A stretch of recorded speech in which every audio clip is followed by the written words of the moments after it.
West Bengal, land where మా Durga is worshipped in every house. అలాంటి west బెంగాల్లో జరిగిన దారుణాన్ని చూస్తుంటే ఆడదానిగా పుట్టడమే పాపం అనిపిస్తోంది. అరే, మీరు మా డ్రెస్సింగ్ స్టైల్ గురించి మాట్లాడతారు, అదే మీరు మాత్రం 6 నెలల పాప నుంచి 80 ఏళ్ళ ముసలావిడ దాకా దారుణాలు చేస్తూ పోవచ్చు. ఆ 6 నెలల పాప ఏ డ్రెస్ వేసుకుంది రివీల్ అయ్యేటట్టు? ఏం తప్పుంది ఆ 80 ఏళ్ళ ముసలావిడిది? పైగా మీరు టాప్ టు బాటం కవర్ చేసే బుర్కాలో ఉన్న ఆడదాన్ని కూడా వదలరు. ఏంటండి ఇది?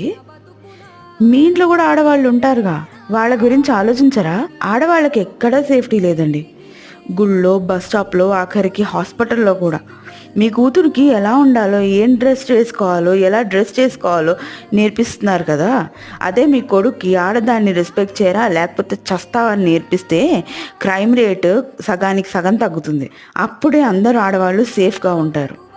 సబ్స్క్రైబ్ చేసుకొని కింద కమెంట్స్లో జస్టిస్ ఫర్ మౌమిత అని టైప్